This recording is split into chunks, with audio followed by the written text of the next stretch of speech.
मेरा वह हिस्सा जिसे खरीदा नहीं जा सकता था वह आगे आ चुका था। मेरे दिमाग और आत्मा में पैसे को लेकर हुए इस युद्ध में शांति और विश्वास जीत चुके थे। मैं जानता था कि माइक भी उसी बिंदु पर पहुंच चुका था। अच्छा, अमीर डैडी ने धीमे से कहा, ज्यादातर लोगों की एक कीमत होती है और उनकी कीमत इसलिए होती है क्योंकि हम सभी में दो भावनाएं होती है, डर और लालच। पहले वो पैसे के बिना रहने के डर से कड़ी मेहनत करते हैं। इसके बाद जब हमें तनख्वाह मिलती है तो हमें लालच या इच्छा की भावना जाग जाती है। पैसे होने पर हम उन बढ़िया चीजों के बारे में सोचने पर मजबूर हो जाते हैं जो उस पैसे से खरीदी जा सकती है। इस तरह हमारी जिंदगी का एक पैटर्न बन जाता है। किस तरह का पैटर्न? मैंने पूछा। सुबह जागने, काम पर जाने, खर्च करने, सुबह उठने, काम पर जाने, खर्च करने। लोगों की जिंदगी हमेशा डर और लालच इन्हीं दो भावनाओं से चलती है। उन्हें अगर ज्यादा पैसा दे भी थे तो वे इसी पैटर्न पर चलकर अपना खर्च बढ़ा लेंगे। इसी पैटर्न को मैं चूहा दौड़ कहता हूँ। क्या कोई दूसरा रास्ता भी है? माइक ने पूछा। हाँ, अमीर डैडी ने धीमे से कहा, परंतु इसे बहुत कम लोग खोज पाते हैं। और वह रास्ता क्या है? माइक ने पूछा। उसी रास्ते को तुम लोग काम करते हुए और मेरे हिसाब से सीखते हुए खोज लोगे। मैं यही उम्मीद करता हूँ। इसी कारण मैंने तुम्हें पैसे देना बंद कर दिया। इस बारे में कोई संकेत तो दीजिए, माइक ने कहा। हम लोग मेहनत से काम करते करते थक चुके हैं, खासकर तब जब इसके बदले में कुछ नहीं मिल रहा हो। पहला कदम तो यह है कि तुम लोग सच बोलो, अमीर डैडी ने कहा। हम लोग झूठ नहीं बोल रहे हैं, मैंने कहा। मैंने कब कहा कि तुम लोग झूठ बोल रहे हो? मैं तो यह कह रहा हूँ कि सच्ची बात कह देना चाहिए, अमीर डैडी ने जवाब दिया। किस बारे में? मैंने कहा, इस बारे में कि तुम लोगों को कैसा लग रहा है, अमीर डैडी ने कहा। तुम्हें यह किसी और से कहने की जरूरत नहीं है, सिर्फ अपने आप से सच बोलो। आपके कहने का मतलब यह है कि इस पार्क में मौजूद लोग, आपके लिए काम करने वाले लोग, ये सब लोग ऐसा नहीं करते? मुझे ऐसा ही लगता है, अमीर डैडी ने कहा। इसके बजाय उन्हें हमेशा पैसा नहीं होने का डर सताता रहता है। उस डर का सामना करने के बजाय, सोचने के बजाय लोग सिर्फ प्रतिक्रिया करते हैं। इस दौरान वे दिल से काम लेते हैं, दिमाग से नहीं। अमीर डैडी ने अपने सिर पर उंगली ठोकते हुए कहा। फिर उनके हाथ में कुछ पैसे आ जाते हैं और उनमें खुशी, इच्छा, लालच की भावना आ जाती है और एक बार फिर वे दिमाग से सोचने के बजाय दिल से काम करने लगते हैं। तो वे दिल से, अपनी भावनाओं से सोचते हैं, माइक ने कहा। बिल्कुल ठीक, अमीर डैडी ने कहा। वे इस बारे में सच नहीं बताते कि उन्हें कैसा लग रहा है। वे अपनी भावना से काम करते हैं और दिमाग से सोचने का कष्ट नहीं उठाते। उन्हें डर लगता है। वे नौकरी करने जाते हैं और आशा करते हैं कि ज्यादा पैसे आने से उनका डर दूर हो जाएगा, परंतु ऐसा नहीं होता है। वही पुराना डर उन्हें फिर से सताने लगता है। वे फिर से नौकरी करने जाते हैं और फिर आशा करते हैं कि पैसा उनके डर को कम कर देगा, परंतु ऐसा नहीं होता। डर के ही कारण वे नौकरी के जाल में फंसे रहते हैं। पैसा कमाते हैं, काम करते हैं, पैसा कमाते हैं और आशा करते हैं कि डर से उनका पीछा छूट जाएगा, परंतु हर रोज जब वे उठते हैं तो उनका पुराना डर भी उनके साथ उठता है। वही पुराना डर करोड़ों लोगों को रात भर जगाता है और उनकी रात बहुत चिंता और परेशानी से गुजरती है। इसलिए वे उठते हैं, काम पर जाते हैं और यह आशा करते हैं कि तनख्वाह के चेक से उनके दिल को कुतरने वाले इस डर को वे मौत के घाट उतार देंगे। सच बात तो यह है कि पैसा उनकी जिंदगी को चला रहा है, परंतु वे इस बारे में कभी सच नहीं बोलते। पैसे ने उनके भावनाओं पर कब्जा कर लिया है और उनकी आत्माओं पर भी। यह कहकर अमीर डैडी खामोश हो गए ताकि उनके शब्दों में छुपा संदेश हमारे अंदर चला जाए। माइक और मैंने उनकी बातें सुनी थी, परंतु हम उनका मतलब पूरी तरह समझ नहीं पाए थे। मुझे अक्सर यह हैरानी होती है कि लोगों को ऑफिस जाने की इतनी जल्दी क्यों होती है। उन्हें अपनी नौकरी में खास मजा नहीं आता था और वे कभी खुश भी नहीं दिखते थे। फिर क्या वजह थी कि वे उन्हें जल्दी ऑफिस जाने के लिए प्रेरित करती थी? जब अमीर डैडी ने देख लिया कि हम जितना समझ सकते थे हमने उतना समझ लिया, तो उन्होंने आगे कहा, मैं यह चाहता हूँ कि तुम लोग इस जाल से बचो। दरअसल मैं तुम्हें यही सिखाना चाहता हूँ। मेरा मकसद सिर्फ अमीर बनना सिखाना नहीं है। अमीर बनने से समस्या नहीं सुलझेगी, मैंने आश्चर्य से पूछा। बिल्कुल नहीं, मुझे दूसरी भावना, इच्छा के बारे में अपनी बात पूरी करने दो। कुछ लोग इसे लालच कहते हैं, परंतु मैं इसे इच्छा कहना ज्यादा पसंद करता हूँ। यह बुरा नहीं है कि हम किसी बेहतर, ज्यादा सुंदर, ज्यादा सुखद या रोमांचक चीज की इच्छा करें। लोग इच्छा की वजह से भी पैसे के लिए काम करते हैं। उन्हें सुख के लिए भी पैसे की जरूरत होती है, क्योंकि वे मानते हैं कि पैसे से सुख खरीदा जा सकता है। परंतु पैसा जो खुशी देता है वह अक्सर पल भर की होती है। उन्हें ज्यादा खुशी, ज्यादा आनंद, ज्यादा आराम, ज्यादा सुरक्षा हासिल करने के लिए और ज्यादा पैसे की जरूरत होती है। इसलिए वे काम करते रहते हैं और यह सोचते रहते हैं कि पैसा डर और लालच से परेशान उनकी आत्माओं को शांत कर देगा। परंतु पैसा यह काम नहीं कर सकता। अमीर होने के बाद भी नहीं, माइक ने कहा। हाँ, अमीर होने के बाद भी नहीं, अमीर डैडी ने कहा। दरअसल बहुत से अमीर लोग इच्छा के कारण नहीं, बल्कि डर के कारण अमीर होते हैं। वे सचमुच सोचते हैं कि दौलत हो तो पैसे न होने का डर, गरीब होने का डर खत्म हो जाता है। इसलिए वे ढेर सारी दौलत जमा कर लेते हैं और तब जाकर उन्हें पता चलता है कि उनका डर और बढ़ गया है। उन्हें अब इसके खोने की चिंता सताने लगी है। मैं ऐसे दोस्तों को जानता हूँ जो बहुत सा पैसा होने के बाद भी काम में जुटे रहते हैं। मैं ऐसे लोगों को भी जानता हूँ जिनके पास आज करोड़ों की दौलत है, परंतु वे आज उससे भी ज्यादा चिंतित और परेशान है जितने वे अपनी गरीबी के दिनों में थे। उन्हें इस बात का डर है कि वे अपनी सारी दौलत खो देंगे। अमीर बनने से पहले जो डर उन्हें सता रहे थे, वे अमीर बनने के बाद और भी बढ़ गए हैं। दरअसल उनकी आत्मा का कमजोर और जरूरतमंद हिस्सा अब और तेजी से चीख रहा है। वे अपने आलीशान बंगलों, शानदार कारों और उस ऐशो आराम की जिंदगी को खोना नहीं चाहते जो पैसे से खरीदी गई है। वे इसी चिंता में घुलते रहते हैं कि अगर वे कंगाल हो गए तो उनके दोस्त क्या कहेंगे। इसी चिंता की वजह से कई लोग तो न्यूरोटिक और कुंठित तक हो चुके हैं। हालांकि वे अमीर दिखते हैं और उनके पास पहले से ज्यादा पैसा है। तो क्या अमीर आदमी ज्यादा सुखी होता है? मैंने पूछा। नहीं, मेरे हिसाब से तो ऐसा नहीं होता, अमीर डैडी ने जवाब दिया। पैसे से दूर रहना भी उतना ही बड़ा पागलपन है जितना कि उसके पीछे भागना। उसी समय कस्बे का एक पागल हमारी मेज के पास से गुजरा और कूड़ेदान के पास रुककर उसने कुछ ढूंढने लगा, जैसे उसे किसी ने समझाकर भेजा हो। चर्चा के इस मोड़ पर हम तीनों उसकी हरकतों को दिलचस्पी के साथ देख रहे थे, जबकि इससे पहले हमने उसे नजरअंदाज कर दिया होता। अमीर डैडी ने अपने पर्स में से $1 निकाला और उस पागल बूढ़े को पास आने का इशारा किया। पैसा देखते ही वह तत्काल चला आया। उसने पैसे के लिए अमीर डैडी को ढेर सारी शुभकामनाएं दी और अपनी अच्छी किस्मत पर खुश होकर वह जल्दी से वहां से चला गया। इसमें और मेरे ज्यादातर कर्मचारियों में बहुत सा अंतर नहीं है, अमीर डैडी ने कहा। मैं ऐसे बहुत से लोगों से मिलता हूँ जो कहते हैं, अरे मुझे पैसे में कोई रुचि नहीं है, फिर भी वे हर रोज 8 घंटे की नौकरी करते हैं। यह तो सच्चाई को नकारना है। अगर उन्हें पैसे में रुचि नहीं है तो वे नौकरी पर क्यों जाते हैं? इस तरह का चिंतन पागलपन का चिंतन है। उस कंजूसी भरे चिंतन से भी ज्यादा पागलपन का है जिसमें कोई अमीर पैसे पर कुंडली मारकर बैठ जाता है। जब मैं वहां अपने अमीर डैडी की बात सुन रहा था तब मेरे दिमाग में यह ख्याल आ जाता था कि मेरे गरीब डैडी 1000 बार कह चुके थे, मुझे पैसे में कोई रुचि नहीं है। वह ऐसा अक्सर कहा करते थे। वे खुद की असली भावनाओं को छुपाने के लिए हमेशा यह भी कहा करते थे, मैं इसलिए काम करता हूँ क्योंकि मुझे अपना काम बहुत पसंद है। तो हमें क्या करना चाहिए? मैंने पूछा। यही कि हम पैसे के लिए काम नहीं करें जब तक कि हमारे मन से डर और लालच की भावनाएं पूरी तरह से निकल न जाए। उसमें तो बहुत समय बर्बाद हो जाएगा, अमीर डैडी ने कहा। भावनाओं के कारण ही तो हम इंसान हैं, इन्हीं के कारण हमारी हस्ती है। भावना शब्द का मतलब है चलायमान ऊर्जा। अपनी भावनाओं के बारे में ईमानदार रहो और अपने दिमाग और भावनाओं का इस्तेमाल अपने समर्थन में करो, न कि विरोध में। आह, माइक ने कहा।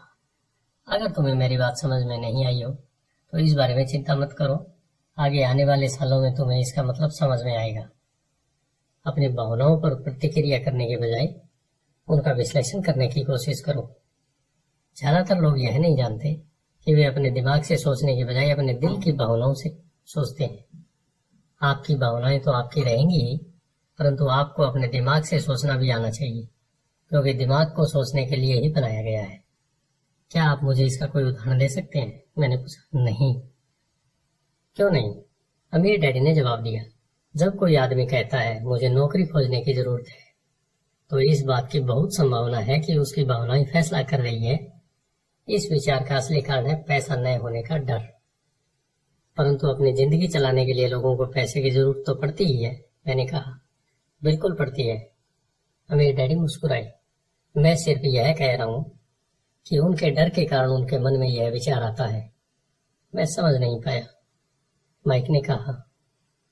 अमीर डैडी ने कहा, अगर आपके मन में पैसे की कमी का डर जाग जाए तो तत्काल नौकरी ढूंढने के लिए दौड़ मत लगाइए, ताकि कुछ पैसों के सहारे उस डर को मार दिया जाए। इसकी बजाय आप खुद से यह सवाल पूछिए, क्या लंबे समय में इस डर का सबसे बढ़िया इलाज नौकरी है? मेरे ख्याल से इसका जवाब नहीं होता है, खासकर जब आप किसी आदमी की पूरी जिंदगी को देखते हैं। नौकरी दीर्घकालीन समस्या का अल्पकालीन समाधान है। परंतु मेरे डैडी हमेशा कहा करते हैं, स्कूल में पढ़ो, अच्छे नंबर लाओ, ताकि तुम्हें एक सुरक्षित और अच्छी नौकरी मिल सके। मैंने हड़बड़ी में बोल दिया। हाँ, मैं समझ सकता हूँ कि वे ऐसा क्यों कहते हैं। अमीर डैडी ने मुस्कुराकर कहा, ज्यादातर लोग ऐसी सलाह देते हैं और ज्यादातर लोगों के लिए एक अच्छा विचार होता है, परंतु लोगों की इस सलाह के पीछे भी डर छुपा होता है।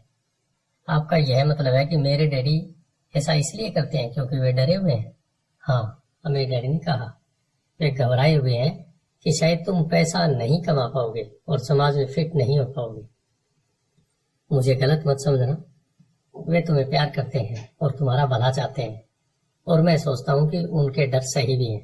शिक्षा और नौकरी महत्वपूर्ण है, परंतु इससे डर का इलाज नहीं होगा। वही डर जो तुम्हें सुबह उठकर कुछ रुपए कमाने के लिए प्रेरित करता है, उसी डर के कारण वे स्कूल जाने पर इतना जोर देते हैं। तो आपकी सलाह क्या है? मैंने पूछा। मैं चाहता हूँ कि तुम्हें पैसे की ताकत पर काबू पाना सिखाऊं। पैसे का डर तुम्हारे दिमाग से निकल जाना चाहिए, और यह स्कूल में नहीं सिखाया जाता। अगर तुम इसे नहीं सीखोगे तो तुम पैसे के गुलाम बन जाओगे। अब उनकी बातें मेरी समझ में आ रही थी। वे हमारे विचारों को ज्यादा व्यापक बनाना चाहते थे। वे चाहते थे कि जो मिसेज मार्टिन नहीं देख सकती थी, उनके कर्मचारी नहीं देख सकते थे, या मेरे डैडी तक नहीं देख सकते थे, वह देखने की योग्यता हम में आ जाए। उन्होंने जो उदाहरण दिए थे वे उस समय कठोर जरूर लग रहे थे, परंतु मैं उन्हें कभी नहीं भूला। मेरा नजरिया उस दिन बहुत बड़ा हो गया था जब मैं उस जाल को देख सकता था जो ज्यादातर लोगों के सामने बिछा होता है। देखो, आखिरकार हम सभी लोग एक कर्मचारी हैं। हम केवल अलग अलग स्तरों पर काम करते हैं। अमीर डैडी ने कहा। मैं तुम लोगों से बस यही कहना चाहता हूँ कि तुम लोग इस जाल से बचे रहो। डर और लालच, इन दो फंदों से बचने वाले जाल से। इनका इस्तेमाल अपने समर्थन में करो, अपने विरोध में नहीं। मैं तुम लोगों को यह नहीं सिखाना चाहता कि ढेर सारा पैसा कैसे इकट्ठा कर लिया जाए। उससे डर या लालच को नहीं जीता जा सकता। अगर तुम्हें डर और लालच पर काबू पाना नहीं आता तो तुम चाहे कितने भी अमीर बन जाओ, असलियत में तुम एक बड़ी तनख्वाह पाने वाले गुलाम ही रहोगे। तो हम किस तरह से इस जाल से बच सकते हैं? मैंने पूछा। गरीबी या पैसे की तंगी का खास कारण डर और अज्ञान होता है, न कि अर्थव्यवस्था या सरकार या अमीर लोग। यह खुद का उड़ा हुआ डर या अज्ञान होता है जो लोगों को इस जाल में फंसाए रखता है। इसलिए तुम बच्चों को स्कूल जाना चाहिए और अपने कॉलेज की पढ़ाई पूरी करनी चाहिए। मैं तुम लोगों को यह जरूर सिखाऊंगा इस जाल से कैसे बचा जा सकता है। पहले के टुकड़े अब सामने आ चुके थे। मेरे पढ़े लिखे डैडी के पास बड़ी डिग्रियां थी और एक बढ़िया करियर था, परंतु स्कूल में उन्हें यह कभी नहीं सिखाया कि धन या आपके डर को किस तरह काबू में रखा जा सकता है। अब मैं समझ चुका था कि मैं अपने दो डैडियों से अलग अलग परंतु महत्वपूर्ण बातें सीख सकता हूँ। तो आप पैसे न होने के डर के बारे में बात कर रहे थे। पैसे की इच्छा किस तरह हमारे सोच पर असर डालती है? माइक ने पूछा। तुम्हें तब कैसे महसूस हुआ जब मैंने तुम्हारी तनख्वाह बढ़ाने का लालच दिया था? क्या तुमने यह देखा था कि तुम्हारी इच्छाएं किस तरह बढ़ रही थी? हमने अपने सिर हामी में हिलाए, पर तुमने अपनी भावनाओं के सामने हार नहीं मानी, और इस कारण तुम लोगों ने जल्दबाजी में काम नहीं लिया। इससे तुम्हें सोचने का वक्त मिल गया। यह सबसे महत्वपूर्ण है। हमें हमेशा डर और लालच की भावनाएं होती है। इसी क्षण से तुम लोगों के लिए यह सबसे महत्वपूर्ण है कि तुम इन भावनाओं का इस्तेमाल अपने समर्थन में करो और लंबे समय तक करते रहो। अपनी भावनाओं को अपने दिमाग पर हावी मत होने दो। इस तरह अपने विचारों को दूषित मत होने दो। ज्यादातर लोग डर और लालच का इस्तेमाल खुद के विरोध में करते हैं। यह अज्ञान की शुरुआत होती है। डर और इच्छा की भावनाओं के कारण ही ज्यादातर लोग तनख्वाह के चेक, तनख्वाह की बढ़ोतरी और नौकरी की सुरक्षा के पीछे भागते भागते अपनी पूरी जिंदगी निकाल देते हैं। असल में वे यह सोचते ही नहीं है कि भावनाओं के आधार पर बने हुए ये विचार उन्हें किस तरफ ले जा रहे हैं। यह तो वही बात हो गई जिसमें गाड़ी खींचने वाले गधे के सामने उसके मालिक गाजर लटकाई रखता है, जो उसकी नाक के ठीक सामने होती है। गधे का मालिक जहां जाना चाहता है वहां जाता है, परंतु गधा तो लालच के कारण भाग रहा है। कल गधे के लिए दूसरी गाजर आ जाएगी और गधा उसका पीछा करने लगेगा। आपके कहने का मतलब यह है कि जिस समय मैंने एक बेसबॉल ग्लव्स, कैंडी और खिलौनों के सपने देखना शुरू किया, उस समय मेरी हालत उस गधे की तरह हो गई थी जो गाजर के पीछे भागता है। माइक ने पूछा। हाँ, और उम्र के साथ साथ तुम्हारे खिलौने भी ज्यादा महंगे होते जाएंगे। अपने दोस्तों पर रोब झाड़ने के लिए नई कार, एक नाव और एक आलीशान घर। अमीर डैडी ने मुस्कुराकर कहा, डर आपको दरवाजे से बाहर धक्का देता है, इच्छा आपको अंदर बुलाती है, आपको चट्टानों की तरह ललचाती है। यही जाल है। तो इसकी काट क्या है? माइक ने पूछा।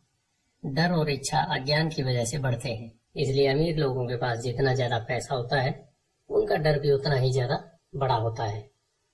धन ही गाजर है, भ्रम है। अगर गधा पूरी तस्वीर देख सकता तो शायद वह गाजर का पीछा करने के अपने फैसले पर दोबारा सोचता। अमीर डैडी ने आगे यह समझाया कि आदमी की जिंदगी अज्ञान और ज्ञान के बीच होने वाला संघर्ष है। उन्होंने बताया कि एक बार कोई आदमी खुद के बारे में ज्ञान की खोज करना बंद कर देता है तो उसकी जिंदगी में अज्ञान घुस जाता है।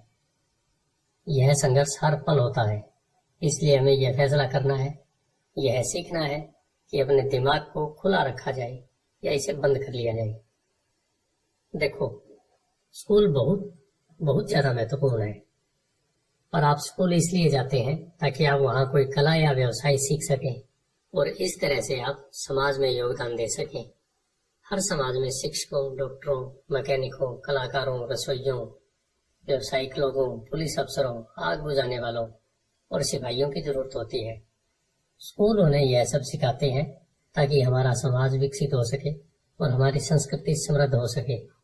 अमीर डैडी ने कहा, दुर्भाग्य से कई लोगों के लिए स्कूल शिक्षा का अंत होना है, शुरुआत नहीं। एक लंबी खामोशी छाई रही। अमीर डैडी मुस्कुरा रहे थे। उस दिन उन्होंने जो कहा था वह पूरी तरह से समझ नहीं आया, परंतु ज्यादातर महान शिक्षकों के शब्द सालों तक हमें सिखाते रहते हैं। उनके शब्द इसी तरह से आज भी मेरे साथ हैं। मैं आज थोड़ा निर्मम हुआ। अमीर डैडी ने कहा, मैं एक वजह से निर्मम हुआ। मैं चाहता था कि तुम लोगों को आज की यह चर्चा हमेशा याद रहे। मैं चाहता हूँ कि तुम लोग हमेशा मिसेज मार्टिन के बारे में सोचो। मैं चाहता हूँ कि तुम लोग हमेशा उस गधे के बारे में सोचो। इन्हें कभी मत भूलना। अगर तुमने अपनी समझदारी से उन्हें काबू नहीं किया तो डर और लालच की तुम्हारी दोनों भावनाएं तुम्हें जिंदगी के सबसे बड़े जाल में फंसा सकती है। अपनी जिंदगी को डरते डरते गुजारना, अपने सपनों को पूरा न करना निर्ममता है। यह भी निर्ममता है कि पैसे के लिए कड़ी मेहनत की जाए और यह सोचा जाए कि पैसे से खरीदी गई चीजें सुख दे सकती है। बिल चुकाने के डर से घबराकर आधी रात को जागना जीने का एक भयानक तरीका है। तनख्वाह के हिसाब से जिंदगी जीना भी कोई जीना है। यह सोचना कि कोई नौकरी आपको सुरक्षा या एहसास दे सकती है, खुद से झूठ बोलना है, यह निर्ममता है और यही वह जाल है जिससे मैं तुम्हें बचाना चाहता हूँ। मैंने देखा है कि पैसा किस तरह लोगों की जिंदगियों को चलाता है। ऐसा अपने साथ मत होने दो। भगवान के लिए पैसे को अपनी जिंदगी मत चलाने दो। हमारी मेज के नीचे सॉफ्ट बॉल आ गई। अमीर डैडी ने उसे उठाया और वापस खिलाड़ियों के पास फेंक दिया। तो अज्ञान का लालच और डर से क्या ताल्लुक है? मैंने पूछा। यह पैसे का अज्ञान ही है जिसकी वजह से इतना लालच और इतना डर पैदा होता है। अमीर डैडी ने कहा, मैं तुम्हें कुछ उदाहरण देता हूँ। एक डॉक्टर जो अपने परिवार को ज्यादा खुशी देना चाहता है अपनी फीस बढ़ा देता है। उसकी फीस बढ़ने की वजह से स्वास्थ्य सुविधाएं हर एक के लिए महंगी हो जाती हैं। अब इससे गरीब लोगों को सबसे ज्यादा नुकसान पहुंचता है। इसलिए गरीब लोगों का स्वास्थ्य अमीर लोगों से ज्यादा बुरा होता है। अब चूंकि डॉक्टर ने अपनी फीस बढ़ा दी है, इसलिए वकील भी अपनी फीस बढ़ा देता है। चूंकि वकीलों ने अपनी फीस बढ़ा दी है, इसलिए स्कूल के टीचर भी अपनी तनख्वाह बढ़ाना चाहते हैं, जिसके कारण हमारा टैक्स बढ़ता है और यह सिलसिला अनंत काल तक यूं ही चलता रहता है। जल्द ही अमीर और गरीब लोगों के बीच इतना भयानक अंतर हो जाता है कि प्रलय आ जाएगा और एक दिन महान सभ्यता धराशायी हो जाएगी। महान सभ्यताएं तभी धराशायी हुई है जब अमीरों और गरीबों के बीच का फासला बहुत ज्यादा हो गया है। अमेरिका भी उसी रास्ते पर चल रहा है और इससे यह साबित होता है कि इतिहास अपने आप को दोहराता है, क्योंकि हम इतिहास से कुछ नहीं सीखते। हम केवल ऐतिहासिक तारीखें और नाम रखते हैं, उनके सबक को भूल जाते हैं। क्या कीमतें नहीं बढ़नी चाहिए? मैंने पूछा। अच्छी तरह से चल रही सरकार और एक शिक्षित समाज में तो नहीं, कीमतें दरअसल कम होनी चाहिए। जाहिर है कि ऐसा केवल सिद्धांत में ही हो सकता है। कीमतें अज्ञान से पैदा हुई लालच और डर के कारण बढ़ती है। अगर स्कूल में धन के बारे में सिखाया जाता तो लोगों के पास ज्यादा पैसा होता और बाजार की कीमतें भी कम होती, परंतु स्कूलों में सिर्फ पैसे के लिए काम करना सिखाया जाता है। पैसे की ताकत का इस्तेमाल नहीं सिखाया जाता। परंतु हमारे यहाँ बिजनेस स्कूल भी है। माइक ने पूछा, क्या आप मुझे अपनी मास्टर डिग्री के लिए बिजनेस स्कूल जाने के लिए प्रेरित नहीं कर रहे हैं? हाँ, अमीर डैडी ने कहा, परंतु अक्सर ऐसा होता है कि बिजनेस स्कूल ऐसे कर्मचारियों को प्रशिक्षित करते हैं जो परिष्कृत बीन काउंटर्स होते हैं। ईश्वर ही मालिक है। जब कोई बीन काउंटर बिजनेस संभाल ले, वे सिर्फ संख्या को देखते हैं, लोगों को निकालते हैं और बिजनेस का गला घोंट देते हैं। मैं जानता हूँ, क्योंकि मैं बीन काउंटर से काम लेता हूँ। वे सिर्फ इतना ही सोचते हैं कि लागत कैसे कम की जाए और कीमत कैसे बढ़ाई जाए। इससे बहुत सी समस्याएं पैदा हो जाती है। बीन काउंटर्स भी महत्वपूर्ण है। मैं सोचता हूँ कि ज्यादा लोगों को इस बारे में जानना चाहिए, परंतु यह भी पूरी तस्वीर नहीं बताती। अमीर डैडी ने गुस्से से कहा। तो फिर क्या कोई इसका हल है? माइक ने कहा। हाँ, अमीर डैडी ने कहा, सोचने के लिए अपनी भावनाओं का इस्तेमाल करना सीखो। अपनी भावनाओं के बहाव में आकर मत सोचो। जब तुम लोग मुफ्त में काम करने के लिए तैयार हो गए थे तो तुमने अपनी भावनाओं को काबू में रखना सीख लिया था। तभी मैं समझ गया था कि तुमसे उम्मीद की जा सकती है। जब मैंने तुम्हें ज्यादा तनख्वाह का लालच दिया तब तुमने एक बार फिर भावनाओं की बात नहीं मानी। तुम ताकतवर भावनाओं के बावजूद सोचना सीख रहे हो। यह पहला कदम है। यह कदम इतना महत्वपूर्ण क्यों है? मैंने पूछा। यह तुम अपने आप जान पाओगे। अगर तुम सीखना ही चाहते हो तो मैं तुम लोगों को ब्राइन पैच में ले जाऊंगा। यह वह जगह है जिससे लोग बचते हैं। मैं तुम्हें उस जगह पर ले जाऊंगा जहां जाने से ज्यादातर लोगों को डर लगता है। अगर तुम मेरे साथ जाओगे तो तुम्हारे मन से पैसे के लिए काम करने का विचार निकल जाएगा। इसके बजाय तुम यह सीखोगे कि पैसे से कैसे काम लिया जाता है। और अगर हम आपके साथ जाते हैं तो हमें क्या मिलेगा? अगर हम आपसे सीखने के लिए तैयार होते हैं तो हमें क्या मिलेगा? मैंने पूछा। वही जो ब्रायर रैबिट को मिला था, मेरे डैडी ने कहा। टार बेबी से आजादी। क्या ऐसा कोई ब्रायर पैच होता है? मैंने पूछा। हाँ, मेरे डैडी ने कहा। डर और लालच ही ब्रायर पैच है। अपने डर से पीछा छुड़ाकर, अपने लालच का सामना करके, अपनी कमजोरियों और जरूरतों को पहचान कर ही हम बाहर निकलने के रास्ते तक पहुंचते हैं। और बाहर निकलने का रास्ता हमारे दिमाग से होकर गुजरता है। यही विचारों को चुनने से? माइक ने आश्चर्यचकित होकर पूछा। हाँ, इस विचार को चुनकर कि हम क्या सोचेंगे, बजाय इसके कि हम अपनी भावनाओं में बहकर लगातार प्रतिक्रिया करते रहें। सुबह उठने और काम पर जाने से ही आपकी समस्याएं नहीं सुलझ जाती, क्योंकि बिल चुकाने के लिए पर्याप्त पैसा न होने का डर आपको सताता रहेगा। सोचने से आपको एक खुद से सवाल पूछने का समय मिलता है। इस तरह का सवाल, क्या इस समस्या का सबसे बढ़िया समाधान इस पर और ज्यादा मेहनत करना है? ज्यादातर लोग इतनी बुरी तरह घबराए होते हैं कि वे खुद अपने आप को असली बात नहीं बताते कि डर हावी हो रहा है, और नतीजा यह निकलता है कि वे सोच ही नहीं पाते और इसके बजाय दरवाजे से बाहर दौड़ लगा देते हैं टार वे भी हावी हो जाती है। अपने विचार चुनने से मेरा यही मतलब था। पर हम ऐसा किस तरह करेंगे? माइक ने पूछा। यही तो मैं तुम्हें सिखाना चाहता हूँ। मैं तुम्हें यह सिखाऊं। तुम्हारे पास चुनने के लिए विचारों के विकल्प होने चाहिए, ताकि तुम हड़बड़ी में काम करने से बच सको। जैसे अपनी सुबह की कॉफी पीकर दरवाजे से बाहर दौड़ लगाने की आदत से। मैंने तुमसे पहले कहा था, उसे याद रखो। नौकरी दीर्घकालीन समस्या का अल्पकालीन समाधान है। ज्यादातर लोगों के दिमाग में सिर्फ एक समस्या होती है, और यह थोड़े समय की होती है। यह समस्या होती है महीने के आखिर में चुकाए जाने वाले बिल, यानी टारबेवी। अब पैसा उनकी जिंदगी चलाता है, या मैं यह कहूं कि पैसे को लेकर उनका डर और अज्ञान उनकी जिंदगी चलाते हैं। तो वे वही करते हैं जो उनके माता पिता ने किया था। सुबह उठो और पैसे के लिए काम करो। वे इतना समय भी नहीं निकाल पाते कि यह सोच सके क्या कोई दूसरा तरीका है। इस वक्त वे दिल से सोचते हैं, दिमाग से नहीं। दिल से सोचने और दिमाग से सोचने में क्या फर्क होता है? माइक ने पूछा। अमीर डैडी ने जवाब दिया, मैं इस तरह के जुमले अक्सर सुनता हूँ। हर आदमी को काम करना पड़ता है, या अमीर लोग शोषक होते हैं, या मैं दूसरी नौकरी ढूंढ लूंगा, मेरी तनख्वाह बढ़नी चाहिए, आप इस तरह मेरा शोषण नहीं कर सकते, या मैं इस नौकरी को इसलिए पसंद करता हूँ क्योंकि यह सुरक्षित है। इसके बजाय हमें यह कहना चाहिए, क्या यहाँ ऐसा कुछ है जो मुझे नहीं मिल रहा है? इस तरह भावना पर आधारित हमारे विचारों की जंजीर टूट जाएगी और हमें ज्यादा अच्छे तरीके से सोचने का मौका मिल जाएगा। मुझे मानना ही पड़ेगा कि मेरे लिए यह सबक एक महान सबक साबित हुआ। यह जानना कि कब कोई आदमी दिल से बोल रहा है और कब दिमाग से, किसके शब्दों में भावनाएं छुपी हुई है और किसके शब्दों में विचार। यह एक ऐसा सबक था जो जिंदगी भर मेरे काम आया, खास तौर पर तब जब मैं अपने दिल से यानी अपनी भावनाओं से बोल रहा था, न कि अपने विचारों या दिमाग से। जब हम स्टोर की तरफ मुड़े तो अमीर डैडी ने यह कहा कि अमीर लोग हकीकत में पैसा बनाते हैं, वे इसके लिए काम नहीं करते। उन्होंने यह भी बताया कि 5 सेंट के शीशे के सिक्के डालते समय जब माइक और मैं यह सोच रहे थे कि हम पैसा बना रहे थे, तो हमारे विचार उसी रास्ते पर चल रहे थे जिस पर अमीर लोग चलते हैं।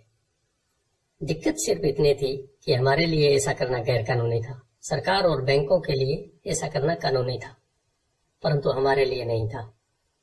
उन्होंने यह भी बताया कि पैसा कानूनी और गैर कानूनी दोनों ही तरीके से कमाया जा सकता है। अमीर डैड ने बाद में हमें यह समझाया कि अमीर लोग जानते हैं कि धन एक भ्रम है, जो हकीकत में गधे के सामने लटकी गाजर की तरह होता है। धन के भ्रम के कारण जो डर और लालच पैदा होता है, उसकी वजह से ही अरबों खरबों लोग यह सोचते रहते हैं कि धन असली चीज है। धन दरअसल एक मायाजाल है। जनता के अज्ञान और भरोसे के भ्रम की वजह से ताश के पत्तों का यह महल खड़ा रह पाता है। सच कहा जाए तो गधे की गाजर धन से ज्यादा कीमती है, उन्होंने कहा। उन्होंने अमेरिका के गोल्ड स्टैंडर्ड के बारे में भी बात की और यह बताया कि हर डॉलर का नोट असल में चांदी का प्रमाण पत्र है।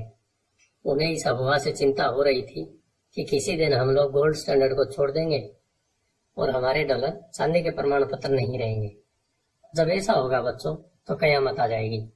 गरीब, मध्यम वर्गीय और नासमझ लोगों की जिंदगी सिर्फ इसलिए बर्बाद हो जाएगी क्योंकि वे यह भरोसा करते रहते हैं कि धन ही असली चीज है और वे जिस कंपनी के लिए काम करते हैं वह कंपनी या सरकार उनका ध्यान रखेगी।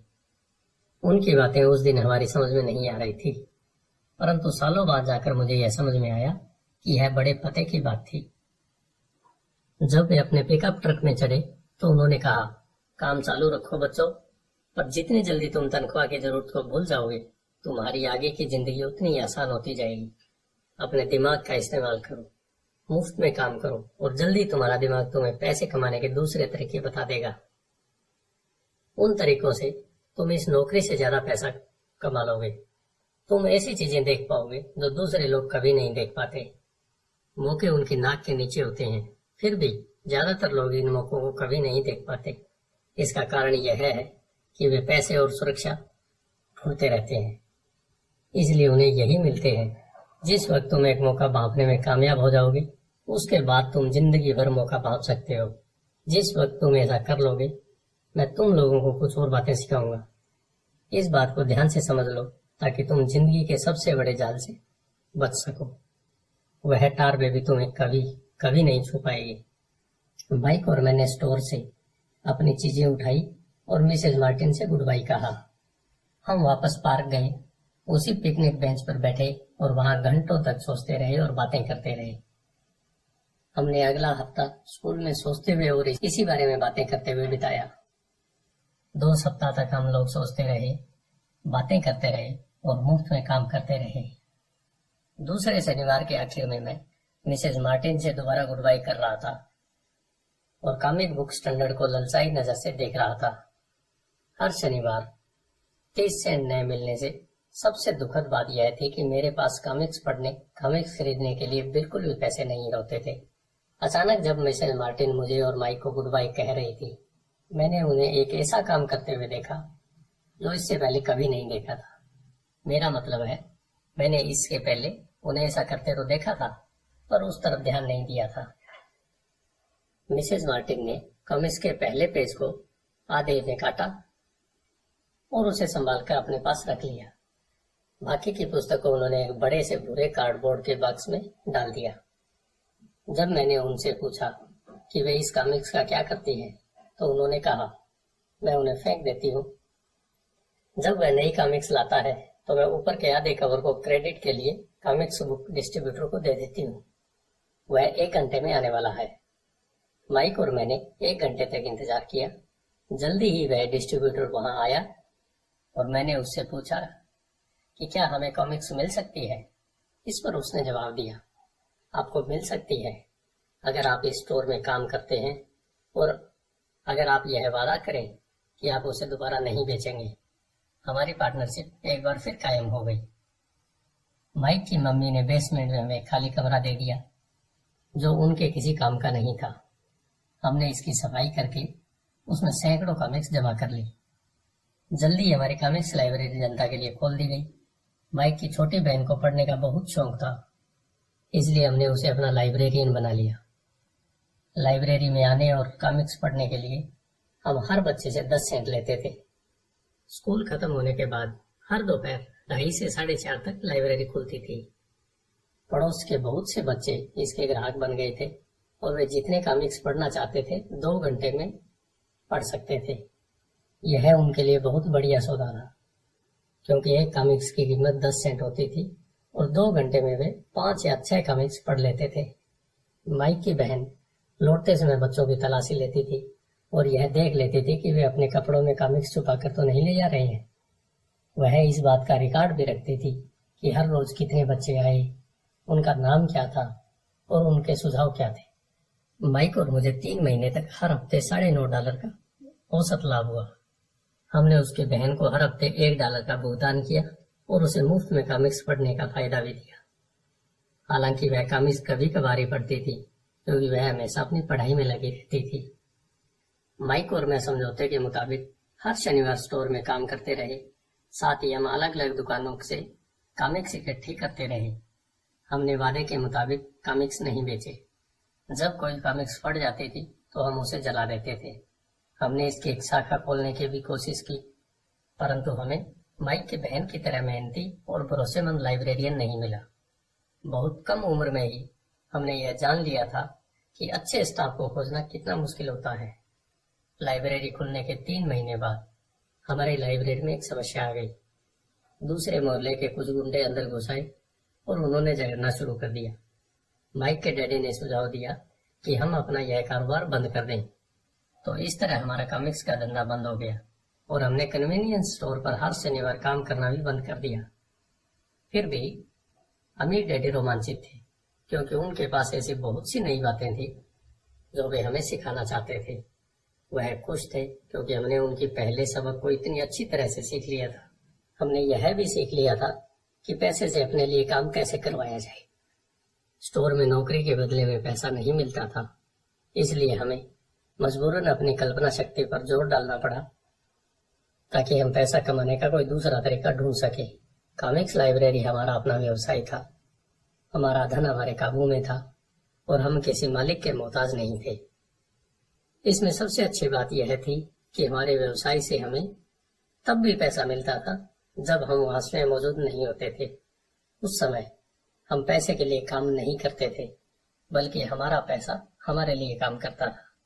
ज्यादा तनख्वाह देने की बजाय अमीर डैडी ने हमें इतनी बढ़िया नसीहत दे दी थी। धन्यवाद। अध्याय 3 जो है पैसे की समझ क्यों सिखाई जानी चाहिए।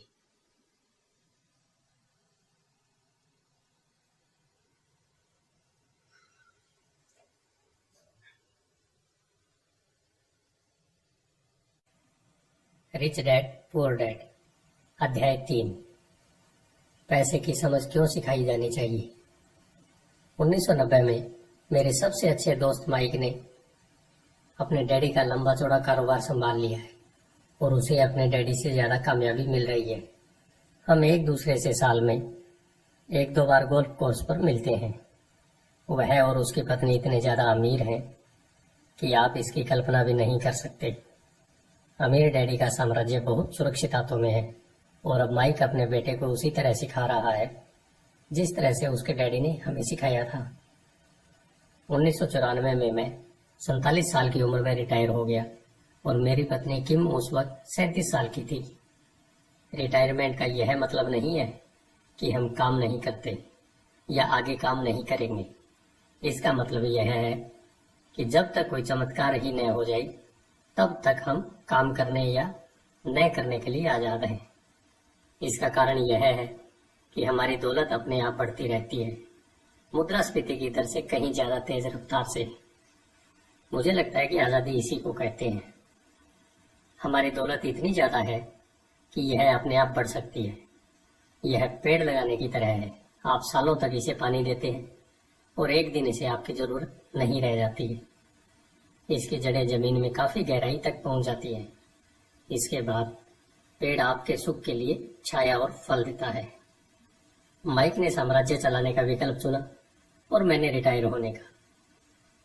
जब भी मैं लोगों से बात करता हूँ तो वे अक्सर मुझसे सलाह मांगते हैं कि उन्हें क्या करना चाहिए, शुरुआत कहाँ और कैसे की जाए। आपकी नज़र में कौन सी पुस्तक बढ़िया रहेगी? हम अपने बच्चों को यह सब कैसे सिखाएं? कामयाबी का रहस्य क्या है? मैं किस तरह करोड़ों रुपए कमा सकता हूँ?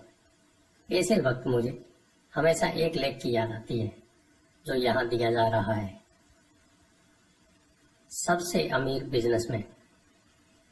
1923 में हमारे सबसे महान नेता और सबसे अमीर बिजनेसमैन शिकागो में एजवाटर बीच पर इकट्ठे हुए। ये लोग बहुत मशहूर थे। चार्ल्स श्वाब सबसे बड़ी स्टील कंपनी के मुखिया थे। सैमुअल इंसोल दुनिया की सबसे बड़ी यूटिलिटी के अध्यक्ष। हावर्ड हॉब्सन सबसे बड़ी गैस कंपनी के मुखिया। आइवर क्रूजर दुनिया की सबसे बड़ी कंपनियों में से एक, इंटरनेशनल मैच कंपनी के अध्यक्ष। Lian Frazier bank of international settlement के अध्यक्ष थे। रिचर्ड व्हाइटनी न्यूयॉर्क स्टॉक एक्सचेंज के मुखिया।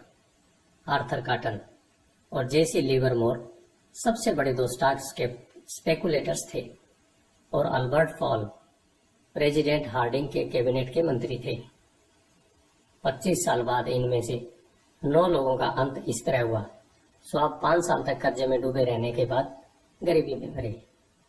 इंसुल की मौत विदेश में दिवालियेपन की हालत में हुई। क्रूजर और कॉटन भी गरीबी में मरे। हॉब्सन पागल हो गई। व्हाइटनी और अल्बर्ट फॉल उस समय जेल से रिहा हुए थे। फ्रेजियर और लिवरमोर आत्महत्या कर चुके थे। शायद कोई भी ठीक से यह नहीं बता सकता कि इन लोगों के साथ ऐसा क्यों हुआ। यह 1923 की बात है। हम इतना अंदाजा तो लगा सकते हैं कि यह 1929 के मार्केट क्रैश आर्थिक मंदी के ठीक पहले हुआ था। मंदी का इन लोगों पर निश्चित रूप से बहुत ज्यादा असर हुआ होगा। देखने वाली बात यह है, आज हम इन लोगों से ज्यादा मुश्किल समय में जी रहे हैं। परिवर्तन ज्यादा तेजी से हो रहे हैं और पूरी दुनिया में हो रहे हैं। मुझे लगता है कि आने वाले 25 सालों में बहुत से ऐसे उतार चढ़ाव आएंगे जो इन लोगों द्वारा झेले गए उतार चढ़ावों की तरह ही होंगे। मुझे यह चिंता है कि बहुत से लोग सिर्फ पैसे पर अपना ध्यान लगाए बैठे हैं और अपनी सबसे बड़ी दौलत पर ध्यान नहीं दे रहे हैं, जिसका नाम है शिक्षा। अगर लोग लचीले होने, दिमाग खुला रखने और सीखने के लिए तैयार रहें तो इन परिवर्तनों के बावजूद वे बहुत अमीर बन सकते हैं। अगर लोग यह सोचेंगे कि पैसा ही उनकी समस्याओं को सुलझा सकता है, तो ऐसे लोगों के लिए आगे आने वाला समय बहुत परेशानी भरा होगा। बुद्धि से समस्याएं सुलझती है और पैसा आता है। अगर आपके पास पैसे की समझ नहीं है तो पैसा चाहे आ भी जाए पर ज्यादा देर तक नहीं टिकता। ज्यादातर लोग जिंदगी भर यह नहीं समझ पाते कि असल बात यह नहीं है कि आप कितना पैसा कमा पाते हैं, बल्कि यह है कि आप कितना पैसा रख पाते हैं। हमने लॉटरी जीतने वाले उन गरीब लोगों की कहानियां सुनी हैं जो अचानक अमीर बन जाते हैं पर कुछ समय बाद वे फिर से गरीब हो जाते हैं। ये लोग लाखों करोड़ों जीतते हैं, फिर भी वे लौटकर वहीं आ जाते हैं जहां से उन्होंने शुरू किया था। आपने उन व्यावसायिक एथलीटों की कहानियां भी पढ़ी होंगी जो 24 साल की उम्र में हर साल करोड़ों डॉलर कमाते हैं और 34 साल की उम्र में उन्हें पुल के नीचे सोना पड़ता है। आज ही के अखबार में एक युवा बास्केटबॉल खिलाड़ी की खबर छपी है जो 1 साल पहले करोड़ों का मालिक था। आज वह यह शिकायत करता फिर रहा है कि उसके दोस्तों, वकीलों और अकाउंटेंट ने उसके पैसे हड़प लिए और इसी वजह से आज उसे बहुत कम मजदूरी पर कार धोने का काम करना पड़ रहा है। वह सिर्फ 29 साल का है, उसे कार धोने के काम से भी निकाल दिया गया है। इसकी वजह यह थी कि उसने कार साफ करते समय अपनी चैंपियनशिप रिंग उतारने से मना कर दिया और इसलिए उसकी खबर अखबार में छप गई। वह अपने निकाले जाने का विरोध कर रहा था और कहता है कि यह भेदभाव है। अंगूठी ही तो उसकी महान जिंदगी की इकलौती निशानी है। उसका कहना है कि अगर आप उसकी अंगूठी उतार लेंगे तो उसके पास जिंदा रहने का कोई सहारा ही नहीं बचेगा और वह मर जाएगा। 1997 में मैं ऐसे बहुत से लोगों को जानता हूँ जो नए नए करोड़पति बन रहे हैं। एक बार फिर यह 1920 के उछाल वाले दशक की याद दिलाता है। हालांकि मैं खुश हूँ कि इतने ज्यादा लोग अमीर बनते जा रहे हैं, परंतु मैं उन्हें चेतावनी देना चाहता हूँ। लंबे समय में यह महत्वपूर्ण नहीं है कि आपने कितना पैसा कमाया, बल्कि महत्वपूर्ण यह है कि आपने कितना पैसा रखा और आपने कितनी पीढ़ियों तक उस पैसे को सहेजा।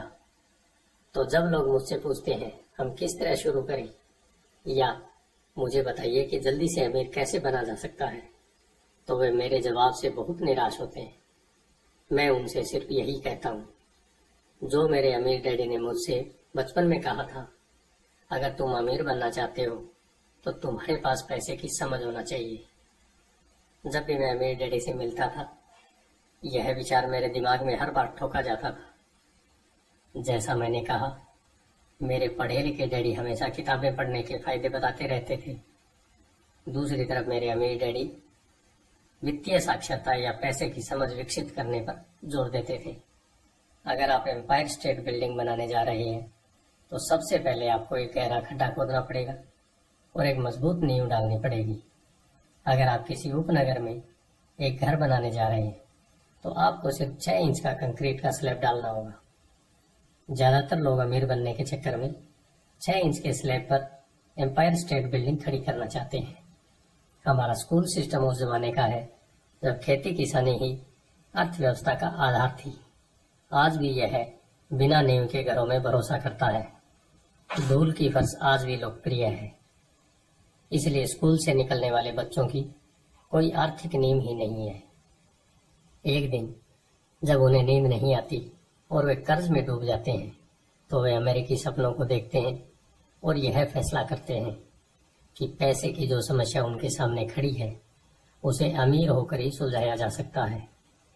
इमारत बनना शुरू हो जाती है, यह तेजी से ऊपर उठती है और जल्दी एम्पायर स्टेट बिल्डिंग के बजाय हमारे पास सबर्बिया का लीनिंग टावर होता है।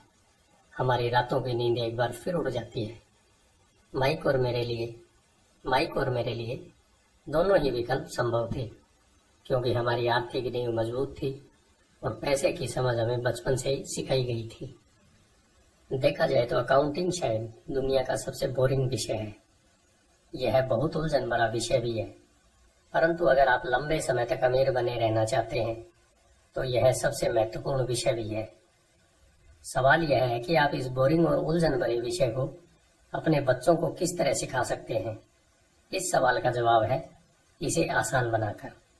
पहले इसे तस्वीरों के जरिए सिखाइए। अमीर डैडी ने माइक और मेरे लिए एक मजबूत आर्थिक नींव डाली थी। चूंकि हम लोग छोटे बच्चे थे, इसलिए उन्होंने हमें सिखाने का एक आसान तरीका ईजाद किया था। सालों तक वे केवल चित्र बनाते रहे और उनके साथ शब्दों का इस्तेमाल करके हमें समझाते रहे। जब माइक और मैंने उन आसान डायग्राम्स की मदद से आर्थिक शब्दावली और पैसे के खेल को समझ लिया, तो इसके कई सालों बाद अमीर डैडी ने अंकों को जोड़ना चालू किया। जब माइक और मैंने उन आसान डायग्राम की मदद से आर्थिक शब्दावली और पैसे के खेल को समझ लिया, आज माइक को जितने अकाउंटिंग विश्लेषण की जरूरत है, वह उससे भी कहीं सूक्ष्म और जटिल विश्लेषण कर सकता है। उसके पास 10 अरब डॉलर का साम्राज्य है। मैं इतना ज्यादा जटिल विश्लेषण नहीं करता क्योंकि मेरा साम्राज्य छोटा है, परंतु हम दोनों की ही नींव आसान नींव थी। आगे आने वाले पृष्ठों में मैं आपके सामने वही आसान से चित्र खींचूंगा जो माइक के डैडी ने हमारे लिए खींचे थे। हालांकि वे आसान हैं, परंतु इन चित्रों के सहारे उन्होंने 2 छोटे बच्चों को ठोस और गहरे नींव पर दौलत का महल बनाना सिखाया था। नियम 1, आपको संपत्ति और दायित्व का अंतर पता होना चाहिए और हमेशा संपत्ति ही खरीदना चाहिए। अगर आप अमीर बनना चाहते हैं तो आपको बस इतना ही जानने की जरूरत है। यह पहला नियम है, यही इकलौता नियम है। यह बहुत आसान लगता है, परंतु ज्यादा लोगों को यह पता ही नहीं है कि यह नियम कितना महत्वपूर्ण है। ज्यादातर लोग पैसे की समस्याओं में सिर्फ इसलिए उलझे रहते हैं क्योंकि उन्हें यह पता ही नहीं होता कि संपत्ति और दायित्व में क्या फर्क होता है। अमीर लोग संपत्ति इकट्ठी करते हैं, गरीब और मध्यम वर्गीय लोग दायित्व इकट्ठे करते हैं। और मजे की बात यह है कि उन लोगों को यह लगता है कि वे संपत्ति इकट्ठी कर रहे हैं। जब अमीर डैडी ने माइक और मुझे यह बताया तो हमने सोचा कि वे मजाक कर रहे हैं। हम 2 बच्चे अमीर बनने का रहस्य जानने के लिए इतने हैरान परेशान थे, जबकि उसका जवाब इतना आसान था। यह इतना ज्यादा आसान था कि हमें इस बात पर सोचने के लिए बहुत देर तक ठहरना पड़ा। संपत्ति क्या है? माइक ने पूछा। अभी उस बारे में चिंता मत करो, अमीर डैडी ने कहा। अभी सिर्फ इस विचार को अपने दिमाग में घुस जाने दो। अगर तुम इसे आसानी से समझ सकते हो तो तुम्हारी जिंदगी की एक योजना होगी और तुम्हें जिंदगी भर पैसे की कभी दिक्कत नहीं आएगी। यह आसान है, इसलिए इसे अनदेखा कर दिया जाता है। आपका मतलब है कि हमें बस इतना ही जानने की जरूरत है कि संपत्ति क्या है। यह जानने के बाद हम उसे हासिल कर लें और अमीर बन जाएं? मैंने पूछा। अमीर डैडी ने हामी भरी। हाँ, यह इतना ही आसान है। अगर यह इतना आसान है तो फिर हर आदमी अमीर क्यों नहीं बन जाता? मैंने पूछा। अमीर डैडी मुस्कुराए। क्योंकि लोग संपत्ति और दायित्व में फर्क नहीं कर पाते। मुझे याद है मैंने पूछा था, बेशक लोग इतने मूर्ख कैसे हो सकते हैं? अगर यह इतना आसान है और इतना महत्वपूर्ण है तो हर कोई इसे जानना या खोजना क्यों नहीं चाहता?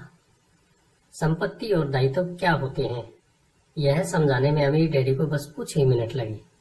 बड़े लोगों को यह नियम समझाने में बहुत कठिनाई होती है क्योंकि बड़े लोग ज्यादा स्मार्ट होते हैं। मैंने अक्सर देखा है कि ज्यादातर लोग आसान विचारों को नहीं समझ पाते। इसका कारण यह है कि उनकी शिक्षा अलग तरह से हुई है। उन्हें दूसरे प्रोफेशनल्स ने पढ़ाया है, जैसे bankers, accountants, real estate agents, financial planner इत्यादि। ज्यादातर बड़े लोगों के सामने मुश्किल यह होती है कि उन्हें बहुत कुछ बोलना पड़ता है और एक बार फिर से बच्चा बनना पड़ता है। एक समझदार वयस्क को अक्सर ऐसा लगता है कि आसान परिभाषाओं पर ध्यान देना मूर्खता है। अमीर डैडी KISS सिद्धांत में यकीन करते थे। Keep it simple stupid. मूर्ख, इसे आसान ही रहने दो। इसलिए